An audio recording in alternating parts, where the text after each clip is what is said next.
Assalamualaikum warahmatullahi wabarakatuh. Bapak dan Ibu yang berbahagia, pada kesempatan yang baik ini saya akan menyampaikan strategi pembelajaran pada agenda 3 pelatihan dasar CPNS, yaitu peran dan kedudukan ASN dalam mendukung terwujudnya Smart Governance.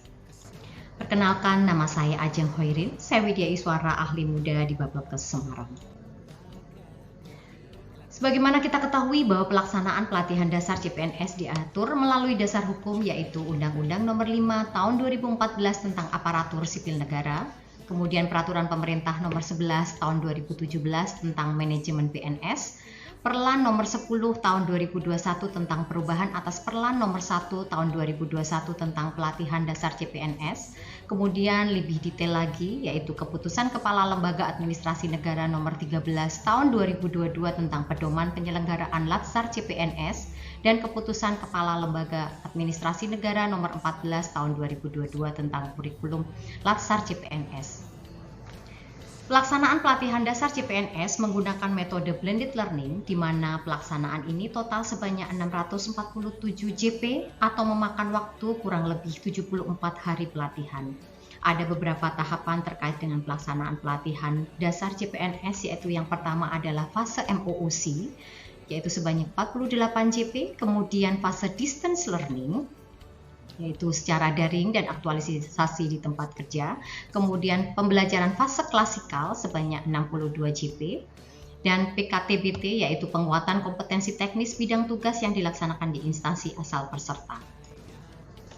Kemudian tujuan pembelajaran agenda 3 yaitu membekali peserta dengan pengetahuan tentang kedudukan dan peran PNS untuk mendukung terwujudnya Smart Governance sesuai dengan ketentuan peraturan perundang-undangan untuk menjalankan fungsi ASN sebagai pelaksana kebijakan publik, pelayan publik dan perekat dan pemersatu bangsa, sehingga mampu memberikan dukungan mengelola tantangan dan masalah dalam mendukung pelaksanaan tugas jabatannya dengan menggunakan perspektif Smart ASN.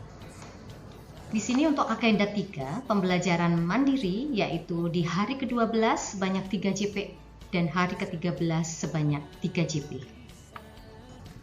Kemudian untuk fase distance learning di agenda 3 yaitu dilaksanakan total sebanyak 20 JP, di mana hari ke-8 pembelajaran agenda 3 sinkronus sebanyak 2 JP dan asinkronus sebanyak 6 JP. Kemudian hari ke-9 asinkronus sebanyak 9 JP dan hari ke-10 sinkronus sebanyak 3 JP. Kemudian untuk fase pembelajaran klasikal dilaksanakan di hari ke-4 yaitu sebanyak 5 JP. Untuk mata pelatihan di dalam agenda 3 yaitu ada Manajemen ASN dan Smart ASN.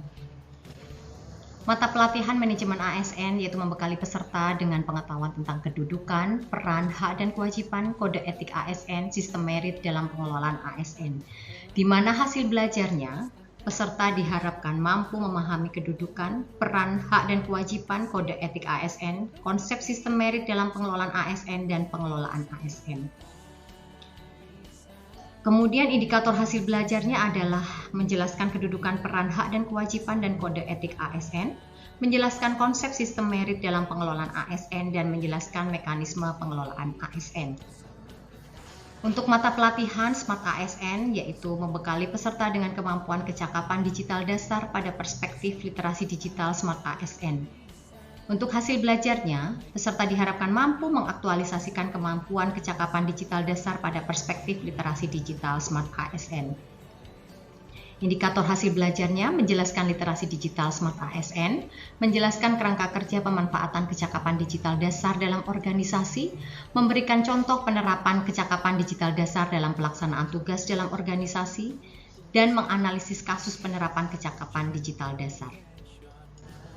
Adapun desain pembelajaran agenda 3 tahap distance learning, yaitu yang pertama adalah hari pertama kegiatan sinkronus sebanyak 2 JP, yaitu mengucap salam, perkenalan dan membangun suasana yang kondusif, menggali pengalaman pemahaman peserta tentang agenda 3 tahap MOOC, kemudian penekanan hubungan agenda 3 dengan agenda 1 dan 2, serta value agenda 3 di agenda 4, melakukan tanya jawab, membagi ke dalam 2 kelompok, kemudian penjelasan penugasan individu hari pertama dan kedua, serta penugasan kelompok hari kedua, kesimpulan materi pembelajaran agenda ketiga, Fasilitator menutup kegiatan pembelajaran dengan apresiasi dan motivasi serta salam. Kemudian untuk kegiatan asinkronus yaitu sebanyak 6 JP di hari pertama, diberikan tugas individu ke-1 yaitu self-learning materi agenda 3, peserta merumuskan konsep dan regulasi di agenda 3 yang perlu dipahami oleh peserta, membuat video aku dan instansiku, serta membuat learning journal.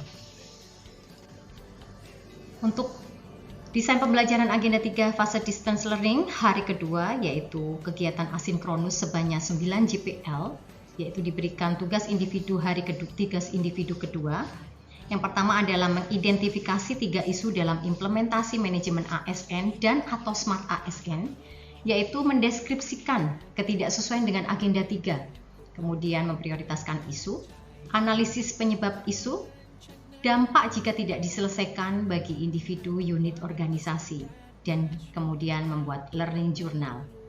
Dan juga diberikan tugas kelompok ke-1 yaitu menemukan satu implementasi penyelenggaraan pemerintah yang melanggar agenda 3 melalui video atau artikel di mana di sana akan ditemukan rumusan isunya dan mendeskripsikan ketidaksesuaian serta rekomendasi dari perbaikannya. Kemudian untuk desain pembelajaran agenda 3 klasikal yaitu sebanyak 5 JPL adalah membuka pembelajaran dengan mengucap salam, menciptakan suasana pembelajaran yang kondusif, berbagi pengalaman aktualisasi agenda 3 selama masa habituasi, kemudian penguatan pendalaman materi serta pemberian umpan balik, membagi peserta ke dalam 8 kelompok besar, dan memberikan penugasan kelompok kedua yaitu role play substansi agenda 3 di dalam kelas, bagaimana implementasi manajemen ASN dan Smart ASN, dan mengilustrasikan pada kantor pelayanan publik. Misalnya di rumah sakit, di Dukcapil, dan lain-lain. Mungkin ada yang menjadi petugas atau peserta yang menjadi masyarakat yang menerima pelayanan publik. Kemudian role play masing-masing kelompok, memberikan komentar atau gagasan atau masukan di mana hasil pengamatan kelompok 1 dan kelompok lainnya, lesson learn dan pembulatan materi agenda 3, dan menutup kegiatan pembelajaran dengan apresiasi dan motivasi serta salam. Demikianlah strategi pembelajaran agenda 3. Terima kasih. Wassalamualaikum warahmatullahi wabarakatuh. Bisa di balai